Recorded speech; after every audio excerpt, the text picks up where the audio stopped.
Hello friends, स्वागत है आपका विनायक क्लासेस में। मैं विनायक आप सभी लोगों का अपने चैनल पर बहुत बहुत स्वागत करता हूं। आज के हमारे इस वीडियो में हम जो अपनी वीडियो री एग्ज़ाम की सीरीज़ चल रही है, जो कि आर ओ एग्ज़ाम के लिए भी उसी रूप से लाभप्रद होगी, उसी को आगे बढ़ाते हैं। तो अब तक हमारे 4 लेक्चर हो चुके हैं और ये हमारा 5th लेक्चर है। दोस्तों, जैसा कि हम पिछले लेक्चर में पढ़ रहे थे कि ऐसे सारी कंपनियां भारत में स्थापित हो चुकी हैं, जिसमें कि हमने लास्ट में पढ़ा था कि फ्रेंच कंपनी और स्वीडिश कंपनी।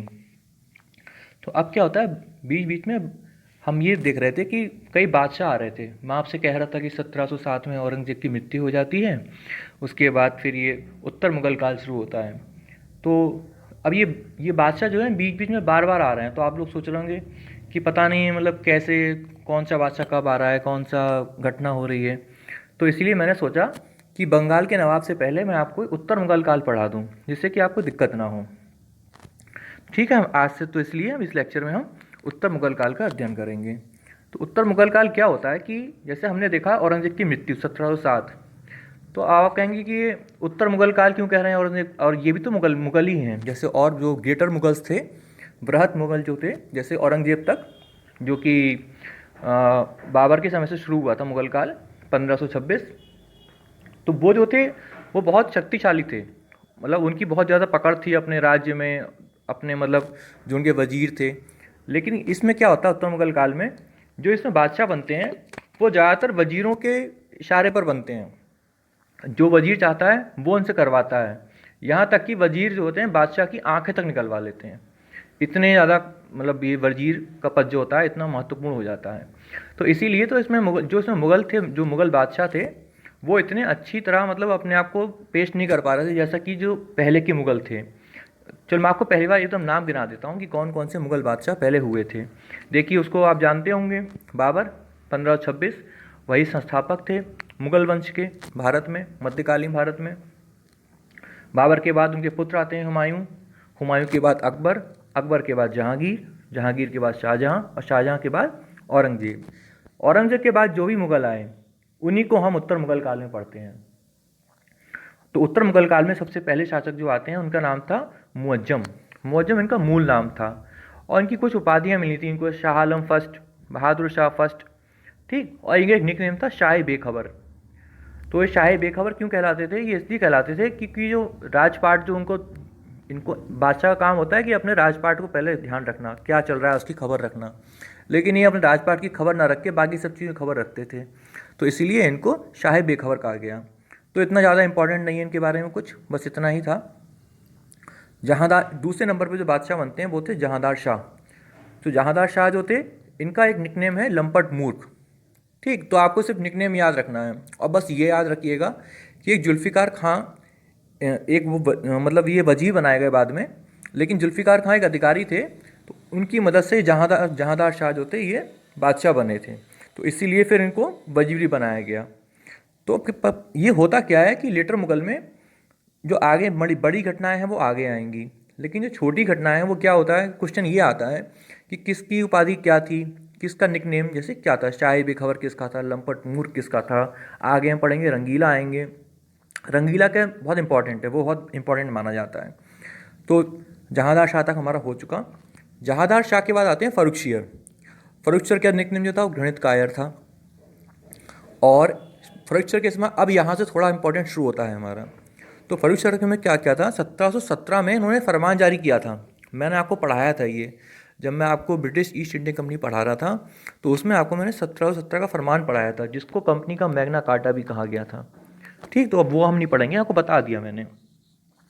अच्छा ठीक है, इसके बाद जो फर्रुखशियर बने थे, तो ये कैसे बने थे, ये सैयद बंधु, इनको हम कहते हैं किंग मेकर, हिंदी में बोलते हैं नृप निर्माता, इनकी इनकी हेल्प से बने थे।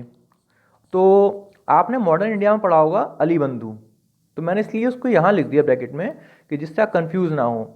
सैयद बंधु जो है हमारे इसमें उत्तर मुगल काल में है, और अली बंधु जो है वो हमारे मॉडर्न इंडिया में आएंगे, जब हमारा नॉन कॉपरेशन मूवमेंट शुरू होगा गांधी जी का, तब वहाँ पे अली बंधुओं का नाम आएगा। तो ठीक है, सैयद बंधु यहाँ पर है, अली बंधु वहाँ पर है। अब सैयद बंधु करते क्या हैं, ये किंग मेकर होते हैं, ये 4 बादशाहों को बनाते हैं। ये सोचिए, मतलब जो वजीर हैं वो बना रहे हैं अपने बादशाहों को, वो डिसाइड कर रहे हैं कि कौन सा बनेगा कौन सा नहीं बनेगा। तो सबसे पहले ये फर्रुखचर को बादशाह बनाते हैं। उसके बाद रफ़ीउद्दराज, ये सिर्फ मात्र 3 महीने बादशाह रहे थे, तो हमको पढ़ना नहीं है। तो उसके बाद ही रफ़ीउद्दराज को बादशाह बनाते हैं। रफ़ीउद्दराज के बाद रफ़ीउद्दौला को बनाते हैं। रफ़ीउद्दौला के बाद मोहम्मद शाह को बनाते हैं। तो इस प्रकार सैयद बंधुओं ने 4 लगातार बादशाहों को बनाया, उनको उनकी गद्दी पर बैठाया। ठीक, तो ये हमारा सैयद बंधु का लेक्चर हो गया यहाँ तक हमारा। अब हम चलते हैं आगे। आगे हमारा क्या आता है, जो छठे नंबर पर बादशाह आते हैं मोहम्मद शाह, रोशन अख्तर।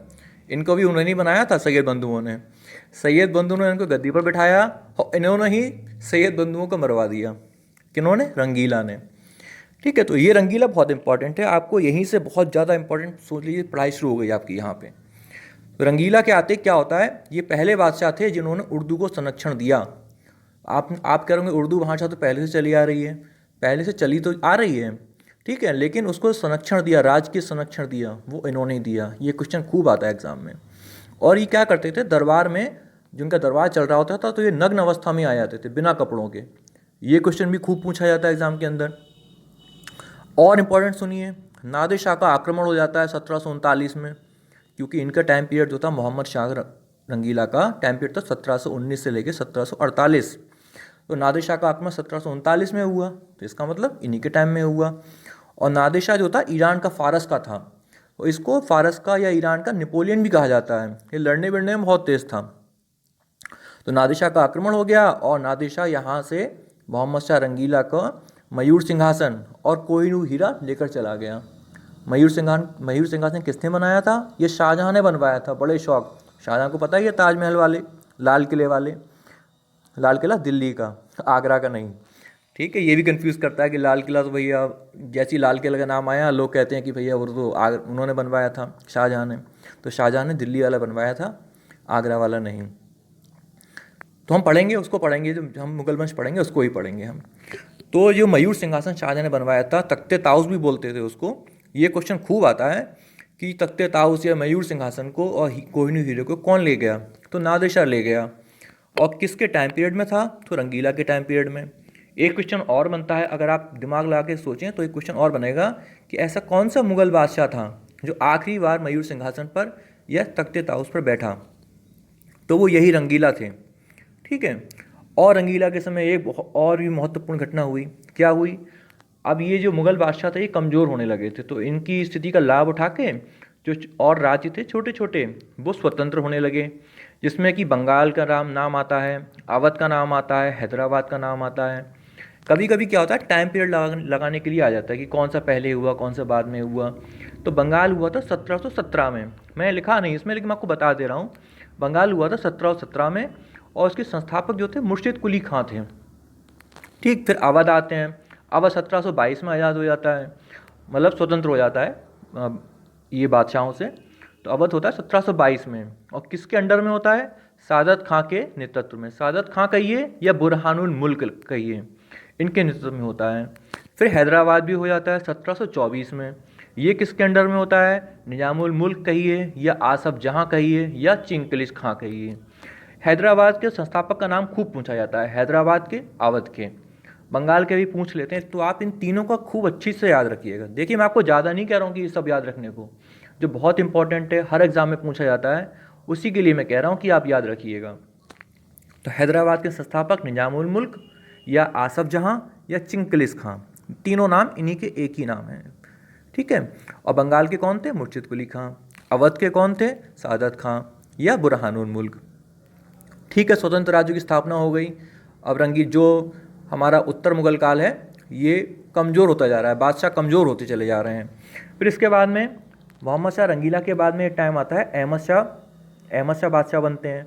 तो अहमद शाह क्या करते हैं? इनके समय में अहमद शाह अब्दाली का आक्रमण हो जाता है। अहमद शाह अब्दाली कौन है?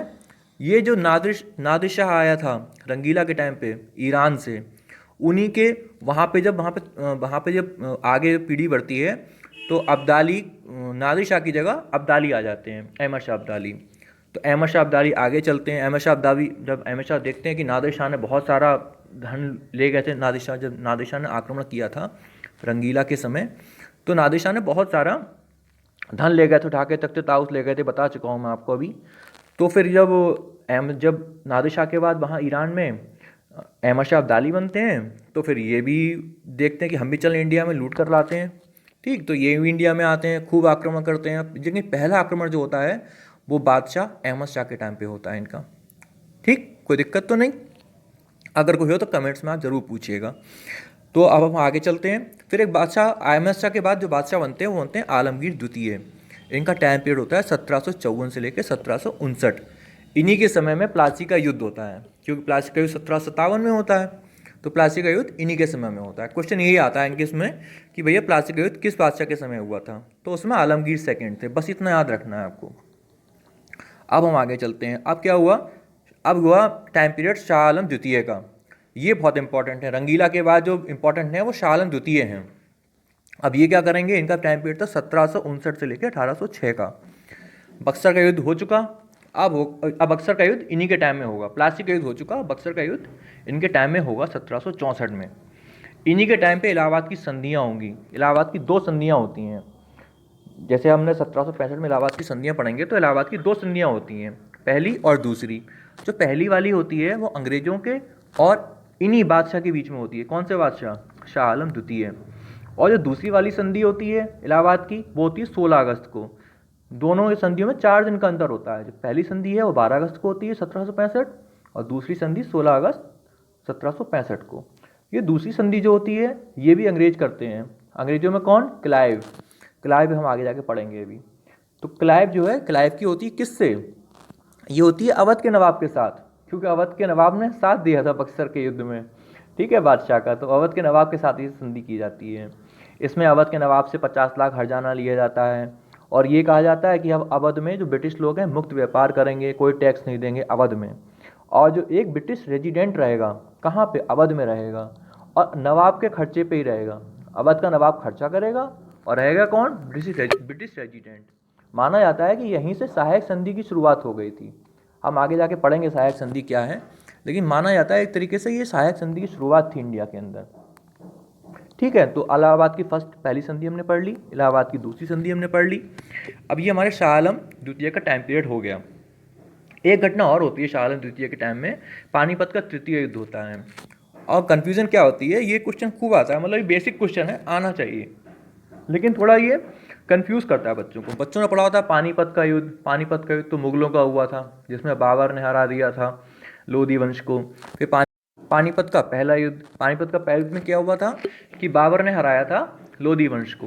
तो पहला युद्ध जो था वो भी इनसे संबंधित था, मुगलों से। दूसरा युद्ध हुआ, दूसरा युद्ध किससे संबंधित था? मुगलों से। फिर पानीपत का तीसरा युद्ध, तो बच्चे समझते हैं ये मुगल जरूर आएंगे इस युद्ध में, लेकिन ऐसा था नहीं। पानीपत के तृतीय युद्ध में मुगलों का कोई नामो निशान ही नहीं था। ये तो मराठाओं के बीच में हुआ था, मराठाओं के और वही अहमद शाह अब्दाली। ठीक है, तो बच्चे कंफ्यूज हो जाते हैं। पानीपत का तृतीय युद्ध सोचते हैं अरे पहला वाला भी मुगलों का हुआ था, दूसरा वाला ही मुगलों से हुआ था, तीसरे में ही मुगल होंगे, तो मुगल नहीं थे तीसरे वाले में। इसीलिए ये वाला पानीपत का तृतीय युद्ध जरूर पूछा जाता है किसके बीच में हुआ था। ठीक है, तो हम बेसिक नॉलेज हमारी होनी चाहिए। फिर शाह आलम द्वितीय के बाद बादशाह बनते हैं अकबर द्वितीय। तो अकबर द्वितीय ये भी बहुत इंपॉर्टेंट हैं। तो ये पहले बादशाह थे जो अंग्रेज़ों के संरक्षण में बने थे। ठीक है, तो याद रखना ये अंग्रेज़ों के संरक्षण, ऐसे ही क्वेश्चन सीधा आता है, अंग्रेज़ों के संरक्षण में बनने वाले प्रथम बादशाह कौन थे? तो अकबर द्वितीय थे। इन्हीं के टाइम पे मुगल सिक्के जैसे बंद कर दिए गए। ठीक है, अब जो मुगल लोग जो सिक्के चलाते थे अपने, वो बंद कर दिया। अंग्रेजों ने कहा अब तुम सिक्के भी नहीं चलाओगे। मतलब धीरे धीरे देखो कैसे वो कब्जा कर रहे हैं हमारे भारत पे। पहले तो कह दिया कि तुम हमारे संरक्षण में बनोगे, जिसको हम बनाएंगे वो बनेगा। ठीक, और फिर बाद में कह दिया कि तुम अपने सिक्के भी नहीं चलाओगे। तो ये तरीका था इनका, ये धीरे धीरे करके आगे बढ़ते थे। और सबसे इम्पॉर्टेंट जो क्वेश्चन आता है अकबर द्वितीय का, वो ये आता है कि इन्होंने राजा राम मोहन राय को, जिन्हें मॉडर्न इंडिया में पढ़ेंगे, इन्होंने राजा राम मोहन राय को राजा की उपाधि दी थी। ठीक है, तो इसके पीछे कारण माना जाता है कि जैसे अकबर द्वितीय को बहुत कम पेंशन वेंशन मिल रही थी, तो अकबर द्वितीय परेशान थे कि अब ये अंग्रेज़ों के आश्रित थे, अंग्रेज़ों ने बनाया था इनको, तो ये परेशान थे कि भाई कैसे अब मैं गुजारा भत्ता, क्योंकि ये लोग काफ़ी मतलब ऐशो आराम में रहने वाले थे। तो राजा राम मोहन राय से कहते हैं कि आप इंग्लैंड जाइए और मेरा महारानी को संदेश देना कि मतलब जो भी उनकी मांगें होंगी पूरी करवानी होंगी, तो राजा राम मोहन राय वहीं जाते हैं इंग्लैंड में, और आखिर में वहीं मर जाते हैं कुछ दिनों के बाद। तो वहीं पे समाधि भी उनकी वहीं पे ही है। तो फिर हम आगे पढ़ेंगे कि ऐसे कि राजा राम मोहन राय के बारे में आगे हम अभी मॉडर्न इंडिया में और भी अच्छे से अध्ययन करेंगे। तो अभी सब ये क्वेश्चन बिल्कुल भूलना नहीं कि राजा राम मोहन राय को किसने उपाधि दी थी? अकबर द्वितीय ने। ठीक, अच्छे से याद रखना। अकबर को जानते ही हैं सभी, अकबर द्वितीय को भी जान लो। ठीक, तो अब आते हैं हमारे बहादुर शाह जफ़र। ये हमारे लास्ट मुग़ल बादशाह थे, खूब अच्छे से याद रखना, लास्ट मुग़ल बादशाह। अब हुआ क्या, ये लास्ट क्यों थे, लास्ट क्यों बने? ये लास्ट हुआ ये कि 1857 का विद्रोह हो गया, जिसमें सैनिकों ने कहा और जनता का भी मन था कि भाई आप हमारे नेतृत्वकर्ता बनिए, आप हमारे इस विद्रोह के नेता बनिए।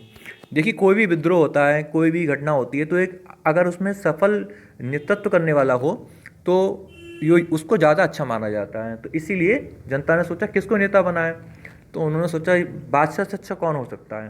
तो ये काफ़ी बूढ़े बाड़े थे, तो उन्होंने मना कर दिया शुरुआत में तो कि हम कहाँ कर पाएंगे, लेकिन फिर भी लोगों के, सैनिकों के कहने पे ये 1857 के विद्रोह के नेता बन जाते। इनके नेतृत्व में ऐसा माना जाता है कि 1857 का विद्रोह हुआ। लेकिन वो विद्रोह कुचल दिया गया अंग्रेज़ों के द्वारा, बहुत बुरी तरह कुचला गया। जब ये कुचल दिया गया, अंग्रेज़ जीत गए और ये बादशाह और जो सैनिक थे वो हार गए, तो इसके बाद में फिर संधियाँ हुई। फिर उसके बाद इनको कहा गया अब तुमने युद्ध में हमारे खिलाफ षड्यंत्र रचा है। अंग्रेज़ों ने बोला इनको कि अब तुमने हमारे खिलाफ षड्यंत्र किया, तुमने विद्रोह किया, उस विद्रोह का नेतृत्व किया, तो अब भैया तुम जाओ पेंशन भोगी बन के रंगून चले जाओ। रंगून भेज दिया ज़बरदस्ती इनको, इनकी बादशाहत छीन ली गई। रंगून कहाँ? वहीं म्यांमार, जो आज का म्यांमार है, पहले उसको बर्मा कहा जाता था, वहीं पर रंगून था। कह दिया अब तुम जाओ पेंशन लो और अब तुम्हारा काम खत्म, और दिल्ली में हम बैठेंगे। इसीलिए अब दिल्ली में जब अंग्रेज बैठेंगे तो भैया बादशाहत खत्म। तो इसीलिए ये आखिरी बादशाह माने जाते हैं मुगल वंश के। इनके बारे में एक क्वेश्चन आता है कि ऐसा कौन सा बादशाह था जिसका साम्राज्य चांदनी चौक से पालन तक सिमट कर रह गया था? तो वो यही थे बेचारे, छोटा मोटा साम्राज्य था इनका पहले ही, इसीलिए इन्होंने हाँ भी की कि चलो नेतृत्व करते हैं उसका, विद्रोह का, हो सकता है हम जीत जाएं तो फिर हमारी बादशाहत कायम रहेगी। लेकिन ऐसा हुआ नहीं। और एक क्वेश्चन और बनता है कि बिना साम्राज्य के सम्राट, साम्राज्य तो था ही नहीं, साम्राज्य क्या, मराठे उधर आ गए, निजाम उधर आ गए, हाँ, अवध के जो सादत खां थे वो अलग चल रहे थे, इधर अंग्रेज आ गए, तो इनका तो साम्राज्य रहा ही नहीं। तो ये क्वेश्चन आता है कि बिना साम्राज्य के सम्राट कौन था? वो यही थे, बहुत छोटे से सिमट के रह गए थे, चांदनी चौक से पालम तक, वहीं दिल्ली के आसपास का क्षेत्र है ये। पालम में तो एयरपोर्ट है ही, इंदिरा गांधी इंटरनेशनल एयरपोर्ट, आपने देखा ही होगा, और चांदनी चौक रेलवे स्टेशन, चांदनी चौक तो मशहूर है वैसे ही। तो बहुत छोटा सा राज्य इनका बनकर रह गया था। तो बहादुर शाह जफ़र हमारे ये लास्ट मुगल शासक इसलिए हुए थे। इनको शायरी करने का बहुत शौक था। अगर आता है ऐसा क्वेश्चन, बस इतना हमने पढ़ा है, जो मैंने पढ़ा आपको बता दिया कि इनको शायरी करने का बहुत ज़्यादा शौक था। तो ठीक है दोस्तों, अगर आपको वीडियो अच्छी लगी हो तो इसको लाइक करें। तो मिलते हैं अपने अगले वीडियो में। धन्यवाद।